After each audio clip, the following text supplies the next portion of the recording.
Shanghai ताउन तंजीम का वज़राए तिजारत इजलास 12 सितंबर को इस्लामाबाद में होगा। ज़राए के मुताबिक इजलास में शिरकत के लिए भारत अपना वफ्द नहीं भेजेगा। भारत की जानिब से मीटिंग में ऑनलाइन शिरकत का इंदिया दिया गया है।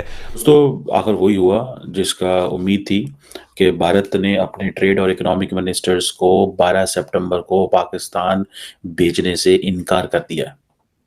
भारत ये कहता है कि हम अपने जो ट्रेड एंड इकोनॉमिक मिनिस्टर्स हैं उन्हें पाकिस्तान नहीं भेजेंगे। बिल्कुल हमारे साथ वही हुआ जो हम डिजर्व करते थे। भारत ने हमें वही जवाब दिया जिसका हर पाकिस्तानी को 100% ऑलरेडी कंफर्म था कि भारत हमें ऐसा ही जवाब देगा। मतलब इंडिया इस काबिल ही नहीं समझता पाकिस्तान को कि वो वहाँ पर जाके कोई इंटरनेशनल फोरम की मीटिंग्स अटेंड करे। आज अगर पाकिस्तान अपने पाँव पर खड़ा होता, पाकिस्तान के पास वसाइल इतने होते कि पाकिस्तान के इशारों से दुनिया के फैसले होते, तो क्या इंडिया ना आता? जी जरूर आता, जरूर इंडिया आता। के प्राइम मिनिस्टर ना आता, कोई भी, अगर उनका जयशंकर ना आता। आज उन्होंने साफ मना कर दिया। पीएम मोदी हो या डॉक्टर जयशंकर, जिनका हमें बड़ा इंतजार था, उनमें से कोई भी एससीओ की मीटिंग में शिरकत के लिए हिंदुस्तान से नहीं आएगा। उसके बजाय जी ऑनलाइन जो है वो ज्वाइन किया जाएगा उस मीटिंग को, और भारत जो है वो भारत के मिनिस्टर्स कोई भी जो भी उसमें जिनको भी लाया जाएगा भारत की तरफ से, वो जी हाँ अपने ही हिंदुस्तान से ही बैठे बैठे यहाँ पर मीटिंग ज्वाइन कर लेंगे।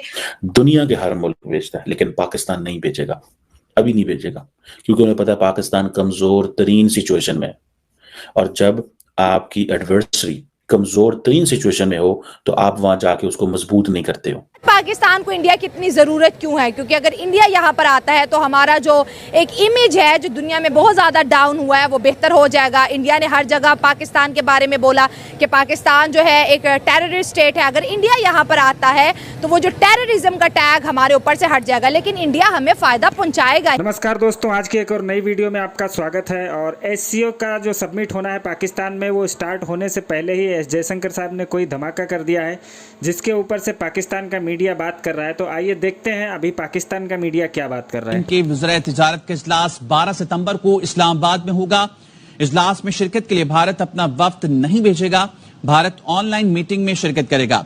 दोस्तों आखिर वही हुआ जिसका उम्मीद थी कि भारत ने अपने ट्रेड और इकोनॉमिक मिनिस्टर्स को 12 सितंबर को पाकिस्तान भेजने से इनकार कर दिया।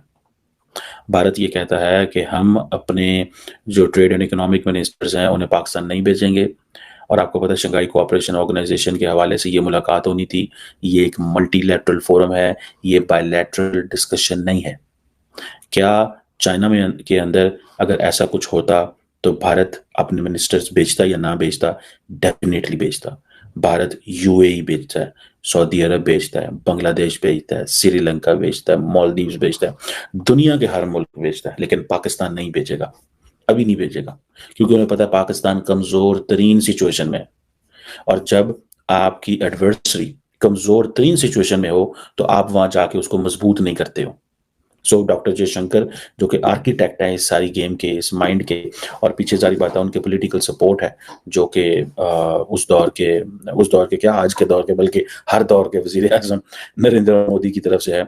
अब आपको मजे की बात बताऊं, कुछ महीने पहले, ये मार्च की बात है, इसी साल की मार्च की बात है, हमारे जो फॉरेन मिनिस्टर साहब हैं और डिप्टी प्राइम मिनिस्टर साहब हैं, उन्होंने कहा कि हम जो है वो सीरियसली सोचते हैं कि ट्रेड हम इंडिया से शुरू करें। लेकिन जयशंकर साहब ने कहा इंडिया का कोई मूड नहीं है।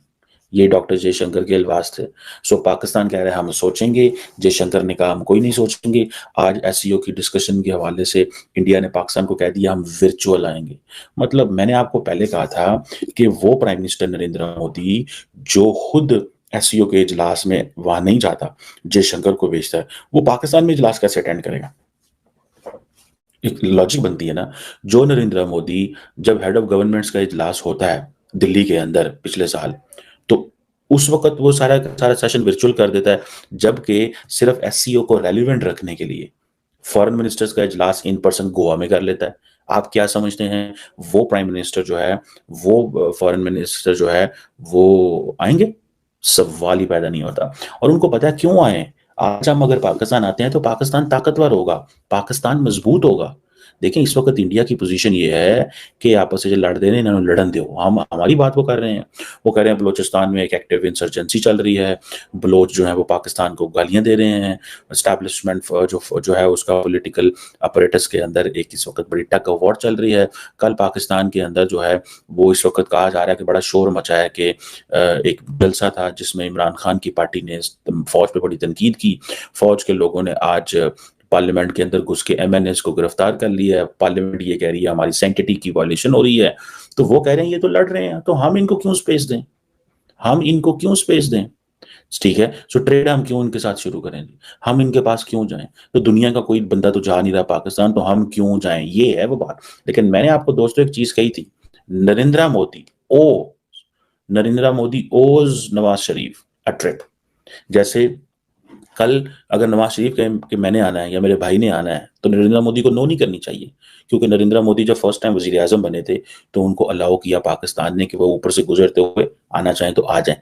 बिल्कुल हमारे साथ वही हुआ जो हम डिजर्व करते थे। भारत ने हमें वही जवाब दिया जिसका हर पाकिस्तानी को 100% ऑलरेडी कंफर्म था कि भारत हमें ऐसा ही जवाब देगा। पहेलियां नहीं बुझवाते, सीधी बात पे आते हैं कि SCO समिट की हम बात कर रहे थे जिसका हमने इन्विटेशन मोदी साहब को भेजा था और नहायत मुदबाना गुजारिश की थी प्राइम मिनिस्टर नरेंद्र मोदी से कि आप जो है ज़रूर पाकिस्तान में SCO मीटिंग के लिए आएँ। लेकिन उस जो इन्विटेशन का जवाब जो हमें मिला वो ये है कि ना मोदी साहब आ रहे हैं, ना डॉक्टर एस जयशंकर आ रहे हैं, ना उनका कोई ट्रेड मिनिस्टर आ रहा है और ना ही कोई इकोनॉमिक मिनिस्टर पाकिस्तान आ रहा है। मतलब इंडिया इस काबिल ही नहीं समझता पाकिस्तान को कि वो वहाँ पर जाके कोई इंटरनेशनल फोरम की मीटिंग्स अटेंड करे। आएगा, मीटिंग अटेंड करेगा और टक करके जो है वहाँ से क्विट कर देगा। सवाल यहाँ पर ये पैदा होता है कि एक मुल्क जिसको हमने 77-78 सालों से दुश्मन मुल्क बोला, आज पाकिस्तान को इंडिया की इतनी ज़रूरत क्यों है? क्योंकि अगर इंडिया यहाँ पर आता है तो हमारा जो एक इमेज है जो दुनिया में बहुत ज़्यादा डाउन हुआ है वो बेहतर हो जाएगा। इंडिया ने हर जगह पाकिस्तान के बारे में बोला कि पाकिस्तान जो है एक टेररिस्ट स्टेट है। अगर इंडिया यहाँ पर आता है तो वो जो टेररिज्म का टैग हमारे ऊपर से हट जाएगा। लेकिन इंडिया हमें फ़ायदा पहुँचाएगा ही क्यों? इंडिया अगर यहाँ पर आता है तो सारा का सारा फायदा तो पाकिस्तान का है। देखें, अगर इंडिया पाकिस्तान में आता है, ठीक है, तो इससे एक पॉजिटिव अप्रोच जो है, एक पॉजिटिव मैसेज जो है सारी दुनिया में जाता है और हमारी इमेज बेहतर होगी। जी बिल्कुल ऐसे ही है। देखें कि अगर इंडिया हमारे साथ एक अच्छा ताल्लुकात कायम करता है तो इससे ये बेनिफिट होगा कि हमारे जो अदर कंट्रीज़ हैं वो भी सोचेंगे कि यार हम क्यों ना इस मुल्क में इन्वेस्ट करें। एक पॉजिटिव मैसेज जाएगा, ठीक है, क्योंकि एक इंडिया एक एज यू नो कि इंडिया एक डेवलप कंट्री है, ठीक है। कोई भी कंट्री चाहे उन्होंने खुद ग्रोथ किया लेकिन उनके इकोनॉमी रेट हमसे बहुत ऊपर है, हमसे तो बहुत बेहतर है। बिल्कुल ऐसे ही है। तो इस तरह कोई भी कंट्री ऐसे अगर तो दोस्तों इंडियन गवर्नमेंट का ये बहुत ही सॉलिड डिसीजन है और ऐसा ही होना चाहिए। इंडिया को किसी भी मिनिस्टर को और ना प्राइम मिनिस्टर को किसी को भी पाकिस्तान के अंदर भेजना ही नहीं चाहिए और वही किया भी है यहाँ पे गवर्नमेंट ने। और उसने कहा है कि जो है वीडियो कॉन्फ्रेंसिंग के ज़रिए मीटिंग को अटेंड करेंगे, वो इंडिया के लिए सबसे अच्छा रहेगा। क्योंकि कोई मिनिस्टर जाएगा वहाँ पे तो फिर लोगों को लगेगा कि रिलेशन जो है वो नॉर्मलाइज होना शुरू हो गए हैं, लेकिन ऐसा होना नहीं चाहिए बिल्कुल भी। जब तक ये पूरी तरह से अपने घुटनों पे ना आ जाए पाकिस्तान, तब तक इनको सबसे काट के बिल्कुल अलग ही रखें। इनको हर जगह पे जो है वो नीचा दिखाएं, तभी इनकी जो है वो अकल ठिकाने आएगी। नहीं तो ये हमेशा भारत के पीछे कोई ना कोई एक झूठा प्रोपोगंडा लेकर पड़े रहेंगे। और पाकिस्तान का मीडिया भी जो है वो अपना एक अलग एजेंडा, अलग प्रोपेगेंडा भारत के अगेंस्ट चलाता रहेगा और भारत का जो है वो नाम बदनाम करता रहेगा। ये लोग इतनी जो फेक न्यूज़ है, इतनी झूठी न्यूज़ चलाते हैं पाकिस्तान के अंदर इंडिया के बारे में कि लोगों को ज़्यादा बार दिखा के यही लगने लगता है कि ये सच है। और SCO में चाइना को भी पता चल गया कि जो है इंडिया जो है वो अब किसी के दबाव में आने वाला नहीं है। और रसिया भी था हालांकि है इस समिट के अंदर, तो रसिया ने भी कोई प्रेशर नहीं दिया कि आप किसी को भेजिए पाकिस्तान में या और किसी तरह का कोई बात करे रसिया, ऐसा उसने बिल्कुल नहीं किया। वो एकदम अपनी जगह पे बैठा हुआ है कि इंडिया को जो करना है वो करे और इंडिया इस समय पाकिस्तान के साथ बिल्कुल सही कर रहा है।